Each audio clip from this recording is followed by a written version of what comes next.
আজি আমাৰ মঙলদৈবাসীৰ বাবে দৰং জিলাৰ সকলো দৰং জিলাৰ বাবে এটা মানে গৌৰৱৰ সময় আৰু মানে এটা ভাল দিন বুলি ক'ব লাগিব। কাৰণ 8.970 কোটি টকা ইতিমধ্যে ফ'ৰলেণ্ডৰ বাবে কেন্দ্ৰীয় চৰকাৰে আবণ্টন জনাইছে।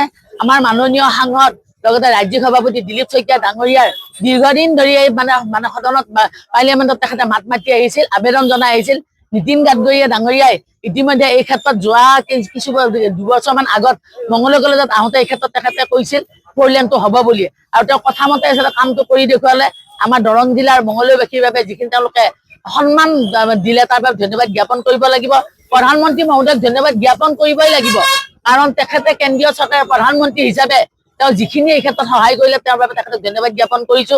আৰু মাননীয় মুখ্যমন্ত্ৰী মহোদয়ৰ কথা ক'বই লাগিব, কাৰণ অসমৰ প্ৰত্যেকটো সমস্যাৰ বিষয়ে সদায় তেওঁ মাত মাতি আহিছে, আৰু যিমান পাৰে তেখেতে আমাৰ অসমৰ সমস্যাবিলাক সমাধান কৰাৰ ক্ষেত্ৰত কিন্তু যি আগভাগ লোৱাৰ আগতে দৰং জিলা আৰু মঙলদৈৰ ক্ষেত্ৰতো গুৰুত্ব আৰোপ কৰিছে।